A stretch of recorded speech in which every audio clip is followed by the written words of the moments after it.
প্রিয় বন্ধুরা, সকাল সকাল চলে এলাম চর আর নদন্দী পরিদর্শনে।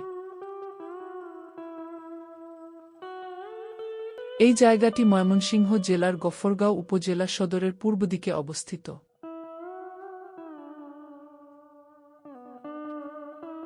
এখান থেকে দাঁড়িয়ে গফরগাঁও ব্রিজটি পরিষ্কার দেখা যাচ্ছে না, কারণ কুয়াশার আবির্ভাব। প্রকৃতি হালকা কুয়াশায় ঢাকা রয়েছে।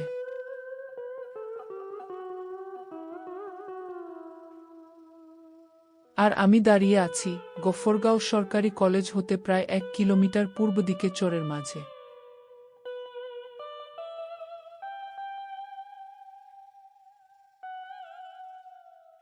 দেখুন চরের পথ ঘাট দেখতে কেমন লাগে। চলুন আরেকটু সামনে গিয়ে পরিবেশটাকে উপভোগ করে আসি।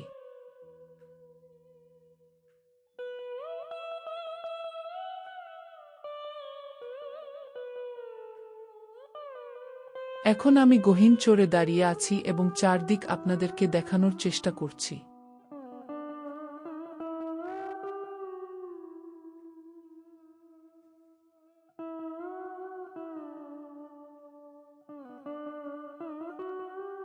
এটা পূর্ব দিক এবং সামনেই আছে ব্রহ্মপুত্র নদ।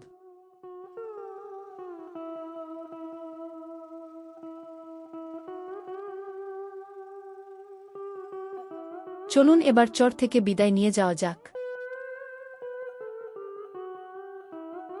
রাস্তার ঝাঁকিতে ক্যামেরা হাত থেকে পড়ে না যায় সেই ভয়ে আছি।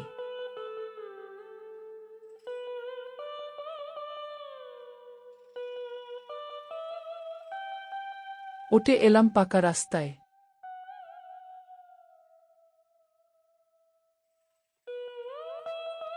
কিছুটা দূরে আসিতেই নদের সঙ্গ উপভোগ করছি। এখানে প্রকৃতি আরও মায়াময় ছায়াময় সুশীতল।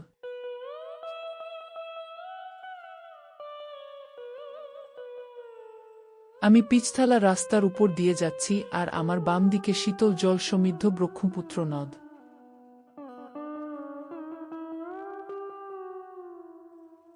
মনকে আর মানাতে পারছি না, তাই নদের জল ছুঁইতে নিচে নামব এবার।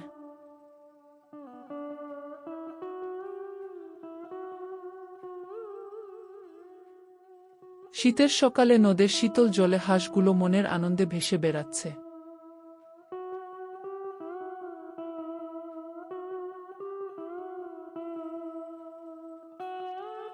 এই অপরূপ প্রকৃতি আমার মন কেড়েছে।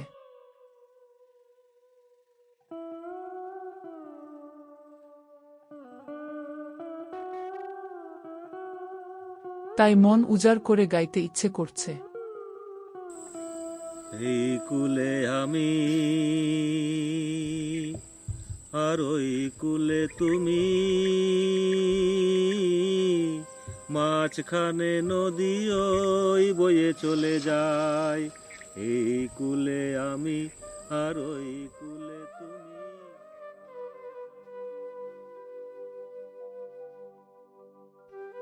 সিঁড়ি বেয়ে নিচে যাচ্ছি, মানে জলের একেবারে কাছে।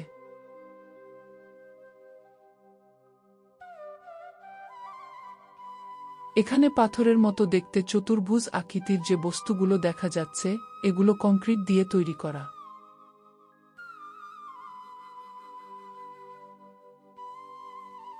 এগুলো সাধারণত বাঁধ নির্মাণের কাজে ব্যবহৃত হয়ে থাকে।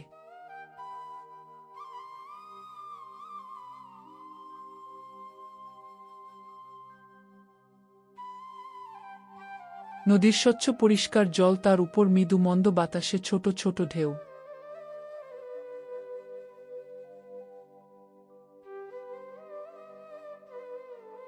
আমার অনুভূতিটা হয়তো আপনাদেরকে বুঝাতে পারছি না।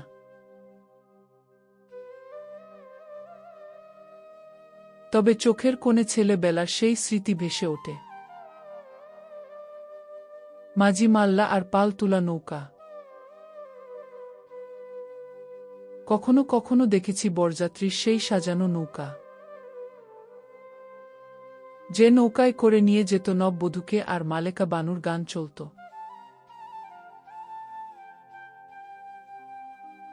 আহা, কতই না মধুর ছিল সেই সব দিনগুলো।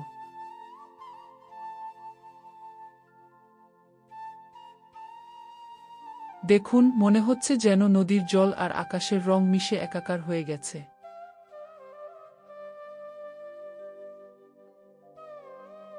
এই জায়গাটি ছেড়ে যেতে মন চাইছে না, কিন্তু পিছুটান রয়েছে, তাই যেতেই হবে।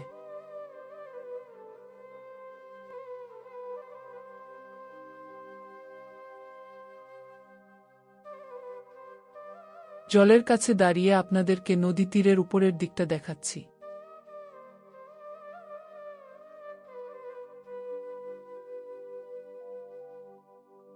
পরিবেশটা কেমন লাগলো জানাবেন।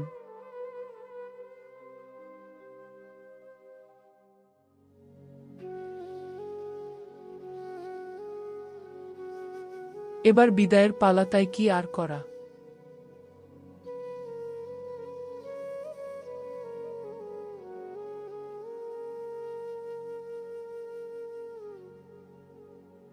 ছুটে চলিলাম বাড়ির পানে।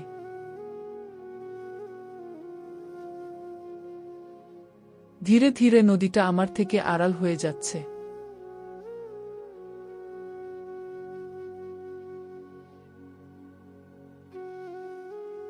পিছু ফিরে লাভ নাই, চলেন চলে যাই।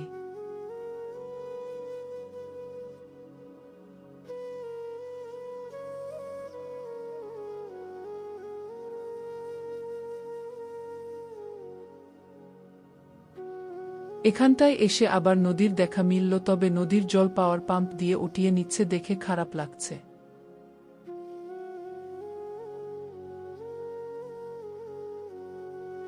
বাড়ি যেতে হলে এই পিচডালা পথ ছেড়ে ব্রিজের উপর উঠতে হবে সিঁড়ি বেয়ে। বাপরে বাপ, মনে হচ্ছে যেন হিমালয় পর্বতে উঠতে যাচ্ছি।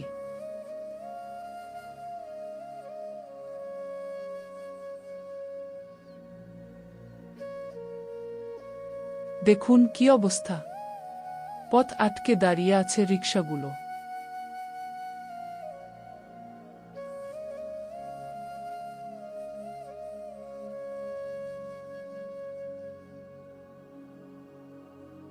কষ্ট করে উঠে আসছি দেখেও তারা পথ ছাড়েনি।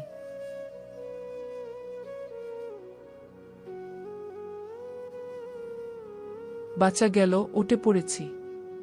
তবে আপনাদেরকে এই ব্রিজের উপরেই চেড়ে যেতে হচ্ছে।